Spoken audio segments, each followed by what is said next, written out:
Yes, no, maybe. I don't know. Can you repeat the question? You're not the boss of me now. You're not the boss of me now. You're not the boss of me now. And you're not so big.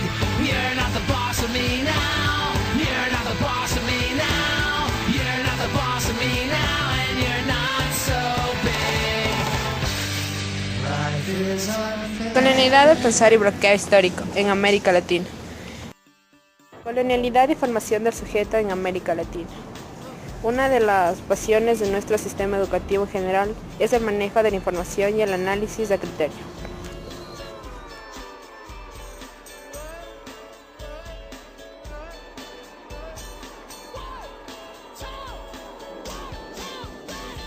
En la lectura de pensadores que han sabido desde su realidad han recreado otros saberes. Tampoco es un brote en este texto.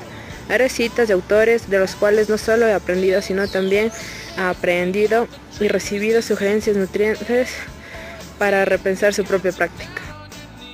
Sistema educativo. Manejo de información legítima por los ámbitos académicos de un nivel muy alto. Enseñanza superior en particular. Los progresistas.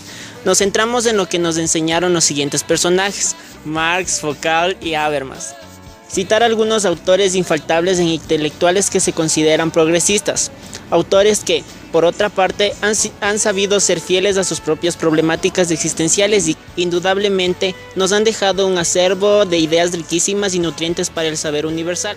Son conocidos como los progresistas por hacer progresar a la sociedad en sus formas de educación. A continuación, una pequeña reseña de cada personaje. Vamos a comenzar a estudiar juntos el pensamiento de Karl Marx, un filósofo alemán nacido en Trier en el año 1818.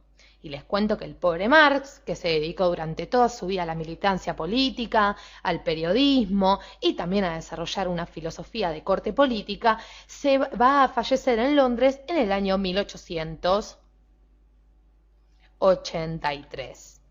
Vamos a centrarnos en Marx, como decíamos, en su filosofía, porque es dentro de los filósofos contemporáneos, uno de estos primeros filósofos contemporáneos, como podemos ver, y sobre todo ha influenciado a muchos pensadores posteriores y a muchas doctrinas políticas posteriores, sobre todo a la izquierda.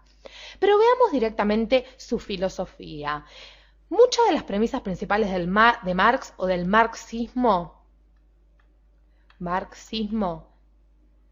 como se denomina su doctrina, se van a plasmar en una de sus famosas obras llamada El Capital,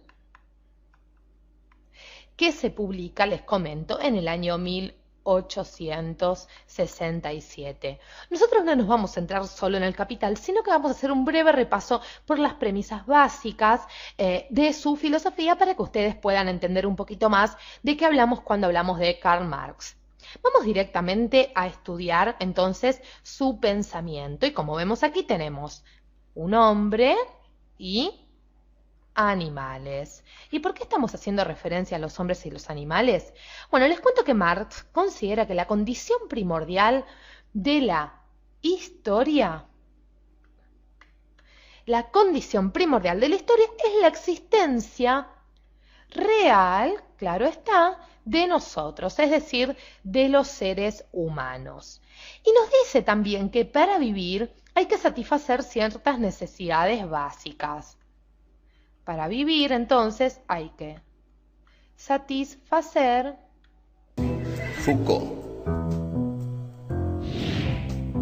El hombre ha muerto.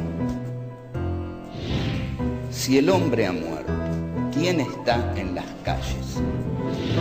¿Por qué escribe Foucault una historia de la locura? ¿Cómo logra el poder imponer su verdad?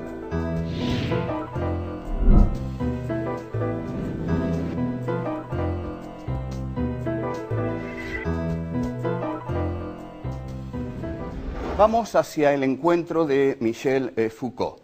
Michel Foucault es la gran estrella del pensamiento francés que surge a mediados de la década del 60. Como gran estrella del pensamiento francés, también se presenta como el sucesor de Jean-Paul Sartre, que lo había sido en los finales de la década del 40, durante toda la década del 50, y comienza aquí entonces el pensamiento estructuralista. El pensamiento estructuralista, el puntapié inicial lo había dado Lévi-Strauss, Claude Lévi-Strauss, con dos obras fundamentales como El pensamiento salvaje y Antropología estructural. Ninguno de los estructuralistas va a estar satisfecho o contento cuando le digan estructuralista, salvo quizá Lévi-Strauss, quien nunca renegó de ese concepto. La aparición de Michel Foucault es una aparición espectacular realmente, y lo hace con un libro que tiene un enorme éxito y que es Las palabras y las cosas. Las palabras y las cosas, vamos a ir a lo que se dice al grano. La fórmula que trae Las palabras y las cosas, basándose un poco en Nietzsche, es el hombre ha muerto. El hombre ha muerto, frase que puede despertar nuestra curiosidad, indudablemente, pero para eso la elabora Foucault, digamos, para despertar la curiosidad de los lectores y que lean su libro. Jürgen Habermas es un sociólogo y filósofo alemán, nacido el 18 de junio de 1929 en Düsseldorf, provincia del Rin, Alemania. Habermas, cuando era solo un niño, tuvo que trasladarse junto a su familia a la localidad de Gummersbach, puesto que su padre fue designado presidente de la Cámara de Comercio y tenía que ejercer en ese lugar.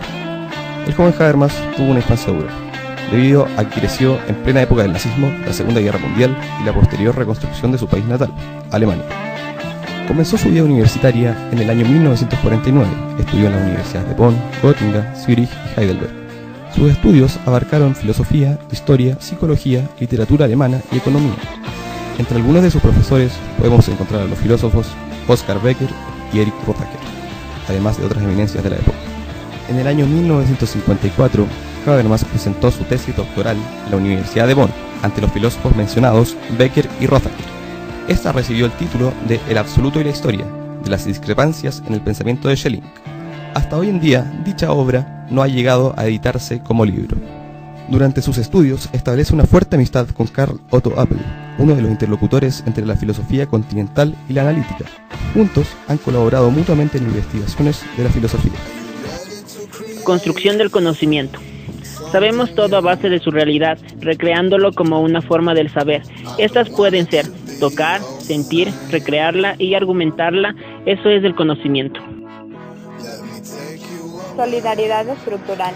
Nada se hace de la nada.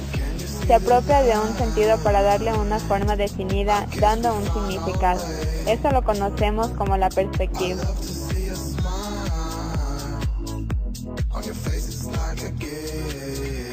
La cuestión de la lectura, modo en el que se lee y sentido que le damos a nuestro criterio, en lo que nos referimos a sentido, es la idea generada al entendimiento del sujeto.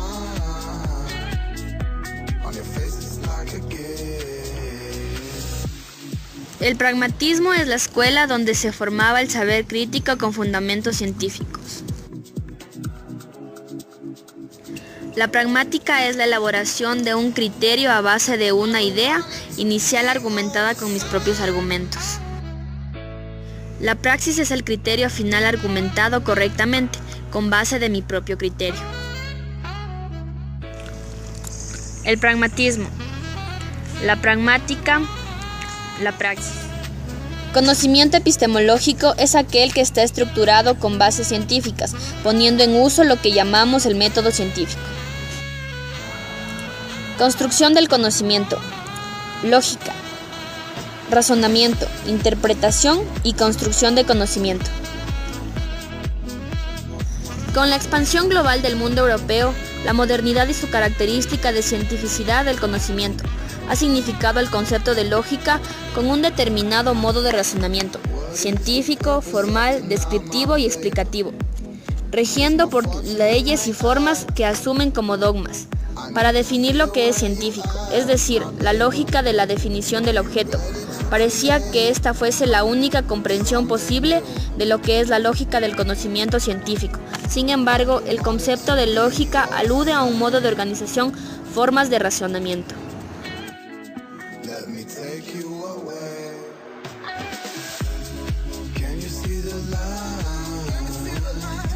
I guess we found our way. I love to see us